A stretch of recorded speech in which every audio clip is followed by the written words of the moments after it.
गली गली को जल बह आयो, सुरसरी जाए समायो, संगत के प्रताप महातम, नाम गंगोदक पायो।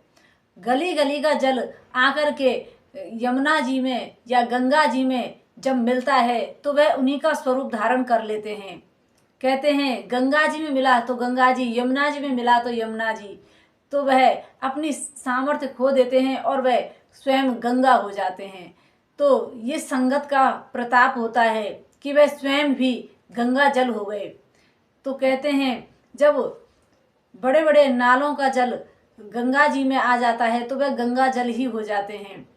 तो संगत से हमारा जो जीवन है वह निखरता है। पर आपकी संगत कैसी है?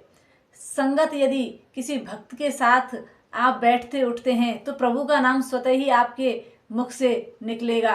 आप उनका सुमिरन करेंगे, भजन करेंगे। यदि किसी दुष्ट का संग करेंगे, किसी ऐसे विषयी व्यक्ति का संग करेंगे तो आपके अंदर विषयी राग द्वेष ये प्रकट होंगे।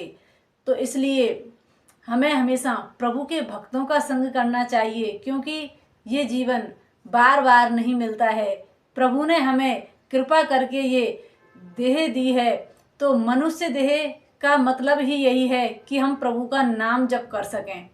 क्योंकि और काम तो पशु योनियों में भी होते हैं, लेकिन जो प्रभु का नाम है वो इस श्रेष्ठ मनुष्य की योनि में ही हो सकते हैं। इसलिए प्रभु का हमें नाम जप करना चाहिए, कीर्तन करना चाहिए और कराना चाहिए। क्योंकि कहते हैं कीर्तन में वह सामर्थ्य है कि प्रभु हमारे समक्ष आकर खड़े हो जाते हैं, यदि वह तन्मयता से किया जाए तो। हमें नित्य प्रति अपने घर परिवार में बैठ कर के जब कीर्तन करते हैं तो उसका वातावरण ही अलग हो जाता है। क्योंकि भक्त वही है जो अपने घर में भी प्रभु का नाम हर किसी की जिह्वा पर ला दे।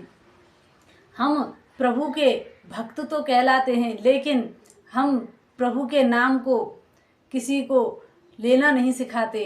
अरे प्रभु का नाम तो वो औषधि है कि ये जो जगत के ताप हैं, भौतिक ताप, इनको मिटाने की दवा औषधि प्रभु का नाम ही है। उसी से हमें शांति मिलेगी, क्योंकि जिन तापों से हम जल रहे हैं उसका जो औषधि है वह प्रभु का नाम है, प्रभु का कीर्तन है, सत्संग है। उसी से इन तापों को हम मिटा सकते हैं। जय श्री कृष्ण।